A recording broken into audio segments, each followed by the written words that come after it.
Segundo livro das Crônicas, capítulo 9, a visita da rainha de Sabá. A rainha de Sabá ouviu falar da fama de Salomão e foi até Jerusalém a fim de pô-lo à prova com perguntas difíceis. Ela chegou com um grupo de servidores e também camelos carregados de especiarias, uma grande quantidade de ouro e de pedras preciosas.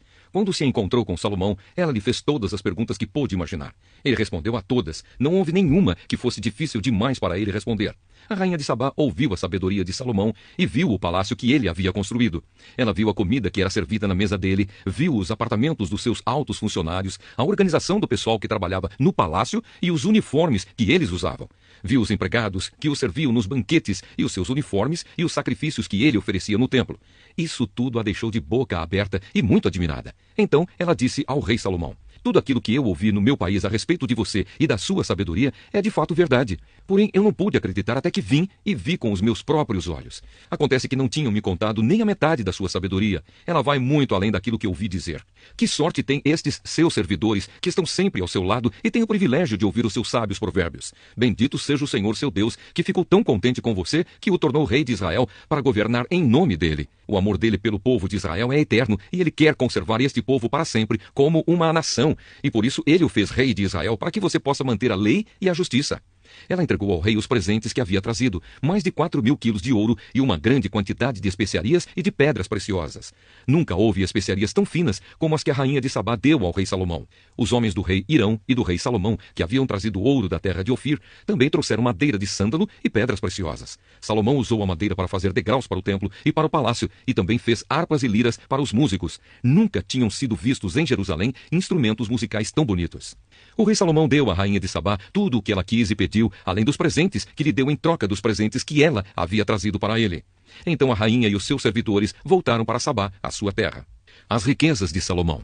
Todos os anos o rei Salomão recebia mais ou menos 23.000 quilos de ouro, além dos impostos pagos pelos comerciantes e vendedores. Também os reis árabes e os administradores dos vários distritos do país lhe traziam prata e ouro. Salomão fez 200 grandes escudos e mandou folhear cada um com quase 7 quilos de ouro. Também fez 300 escudos menores e folheou cada um com quase 3,5 quilos de ouro. Ele mandou colocar todos esses escudos no salão da floresta do Líbano. Salomão também mandou fazer um grande trono revestido de marfim e de ouro puro. O trono tinha 6 degraus, e ligado ao trono havia um estrado revestido de ouro. O trono tinha 2 braços, e no lado de cada braço havia a figura de um leão.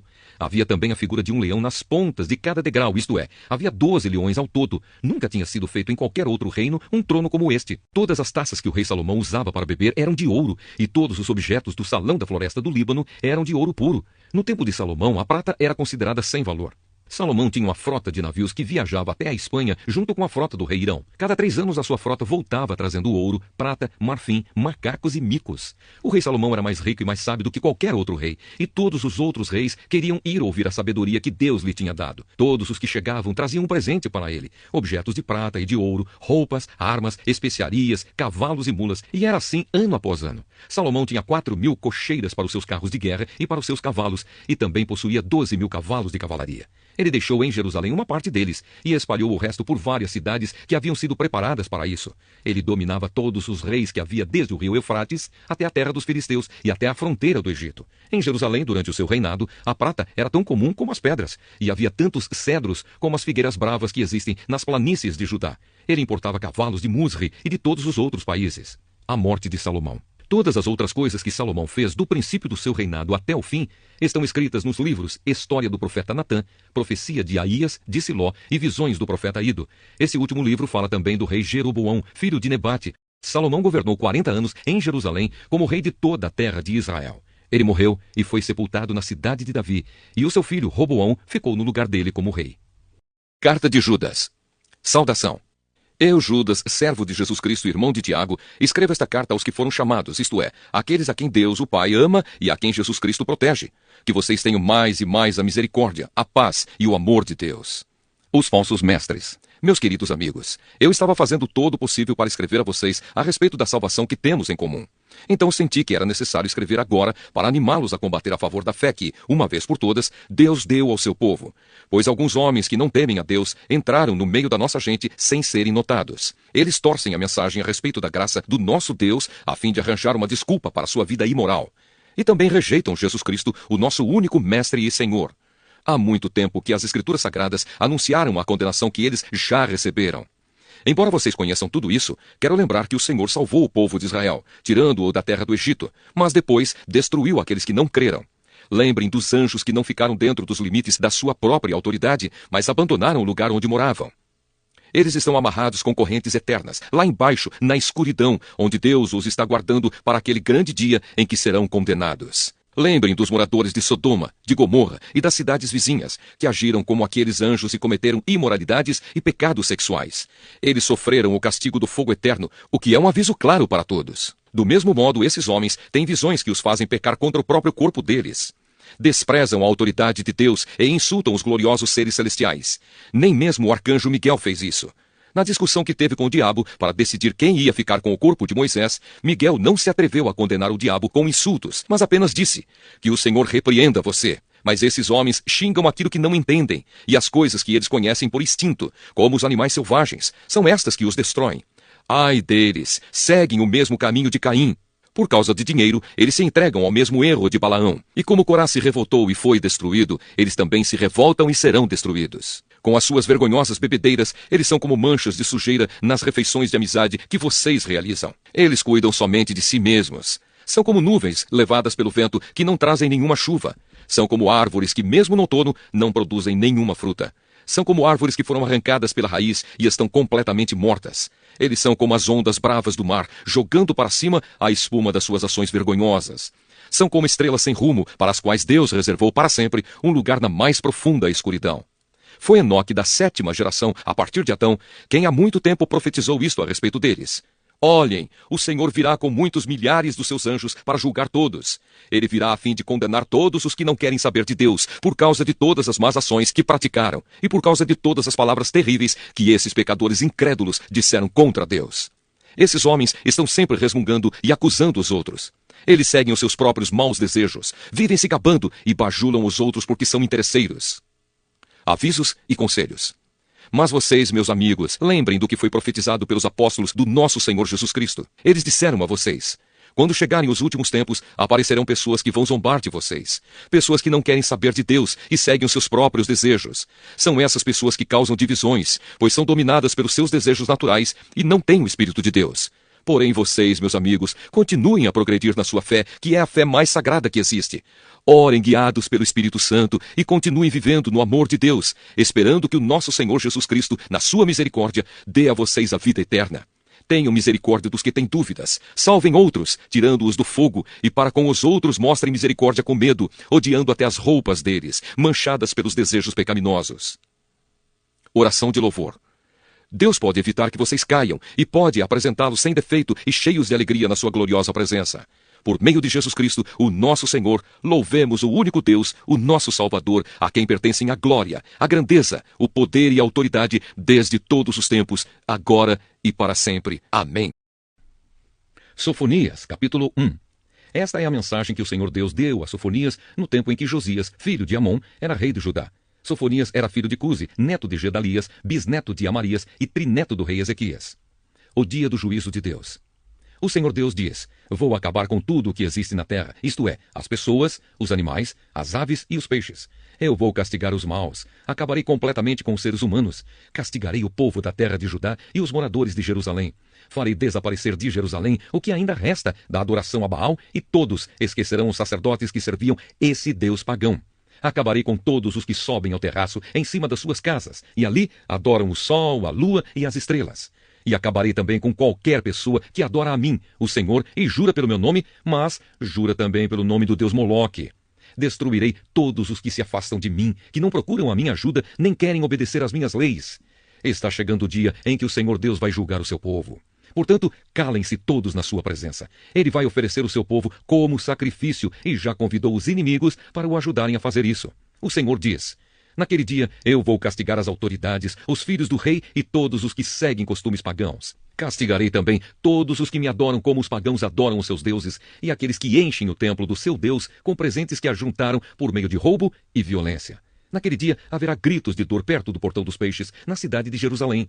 Haverá gente gritando por socorro no bairro novo da cidade, e nos montes se ouvirão gritos de desespero. Chorem também, vocês que moram na cidade baixa, pois todos os comerciantes serão mortos. Naquele dia eu vou pegar lamparinas e revistar a cidade de Jerusalém. Castigarei todos os que estão tranquilos e satisfeitos, os que pensam assim: o Senhor Deus não vai fazer nada, não vai salvar nem castigar.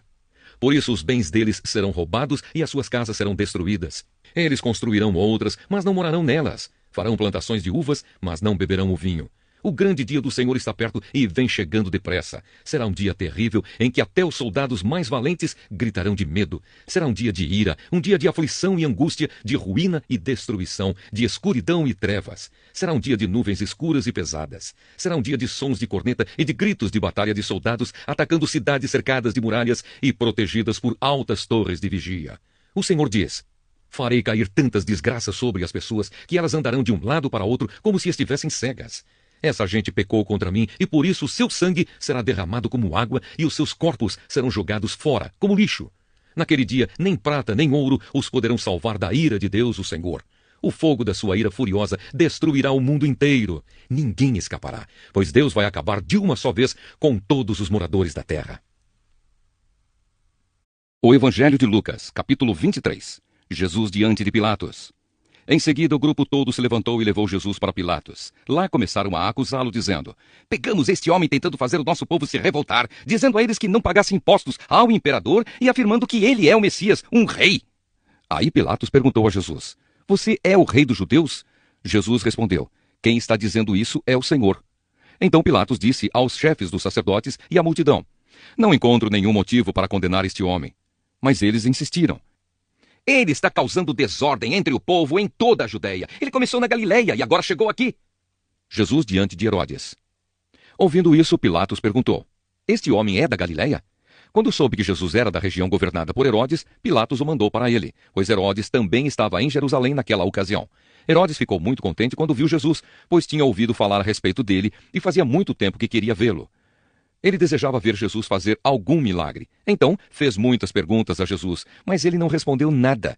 Os chefes dos sacerdotes e os mestres da lei se apresentaram e fizeram acusações muito fortes contra Jesus. Herodes e os seus soldados zombaram de Jesus e o trataram com desprezo. Puseram nele uma capa luxuosa e o mandaram de volta para Pilatos. Naquele dia, Herodes e Pilatos, que antes eram inimigos, se tornaram amigos. Jesus é condenado à morte. Pilatos reuniu os chefes dos sacerdotes, os líderes judeus e o povo, e disse: vocês me trouxeram este homem e disseram que ele estava atiçando o povo para fazer uma revolta. Pois eu já lhe fiz várias perguntas diante de todos vocês, mas não encontrei nele nenhuma culpa dessas coisas de que vocês o acusam. Herodes também não encontrou nada contra ele e por isso o mandou de volta para nós. Assim, é claro que este homem não fez nada que mereça a pena de morte. Eu vou mandar que ele seja chicoteado e depois o soltarei. Na festa da Páscoa, Pilatos tinha o costume de soltar algum preso, a pedido do povo. Aí toda a multidão começou a gritar: mata esse homem! Solta Barrabás para nós! Barrabás tinha sido preso por causa de uma revolta na cidade e por assassinato. Então Pilatos, querendo soltar Jesus, falou outra vez com a multidão, mas eles gritavam mais ainda: crucifica! Crucifica! E Pilatos disse pela terceira vez: mas qual foi o crime dele? Não vejo neste homem nada que faça com que ele mereça a pena de morte. Vou mandar que ele seja chicoteado e depois o soltarei. Porém, eles continuaram a gritar bem alto, pedindo que Jesus fosse crucificado, e a gritaria deles venceu. Pilatos condenou Jesus à morte como pediam, e soltou o homem que eles queriam, aquele que havia sido preso por causa de revolta e de assassinato, e entregou Jesus para fazerem com ele o que quisessem. A crucificação de Jesus. Então os soldados levaram Jesus. No caminho, eles encontraram um homem chamado Simão, da cidade de Cirene, que vinha do campo. Agarraram Simão e o obrigaram a carregar a cruz, seguindo atrás de Jesus. Uma grande multidão o seguia. Nela havia algumas mulheres que choravam e se lamentavam por causa dele. Jesus virou-se para elas e disse: mulheres de Jerusalém, não chorem por mim, mas por vocês e pelos seus filhos, porque chegarão os dias em que todos vão dizer: felizes as mulheres que nunca tiveram filhos, que nunca deram à luz e que nunca amamentaram. Chegará o tempo em que todos vão dizer às montanhas: caiam em cima de nós. E dirão também aos montes: nos cubram, porque se isso tudo é feito quando a lenha está verde, o que acontecerá então quando ela estiver seca? Levaram também 2 criminosos para serem mortos com Jesus. Quando chegaram ao lugar chamado A Caveira, ali crucificaram Jesus e junto com ele os 2 criminosos, um à sua direita e o outro à sua esquerda. Então Jesus disse: Pai, perdoa esta gente. Eles não sabem o que estão fazendo. Em seguida, tirando a sorte com dados, os soldados repartiram entre si as roupas de Jesus. O povo ficou ali olhando, e os líderes judeus zombavam de Jesus, dizendo: ele salvou os outros, que salve a si mesmo, se é de fato o Messias, que Deus escolheu. Os soldados também zombavam de Jesus. Chegavam perto dele e lhe ofereciam vinho comum e diziam: "Se você é o rei dos judeus, salve a você mesmo." Na cruz acima da sua cabeça estavam escritas as seguintes palavras: "Este é o rei dos judeus." Um dos criminosos que estavam crucificados ali insultava Jesus, dizendo: "Você não é o Messias? Então salve a você mesmo e a nós também." Porém o outro o repreendeu, dizendo: "Você não teme a Deus? Você está debaixo da mesma condenação que ele recebeu.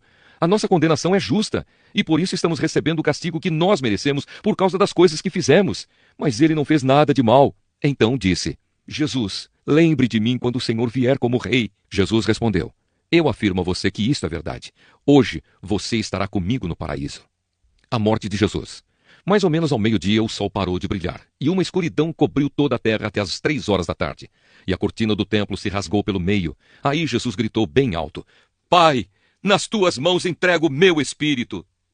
Depois de dizer isso, ele morreu. Quando o oficial do exército romano viu o que havia acontecido, deu glória a Deus, dizendo: "De fato, este homem era inocente."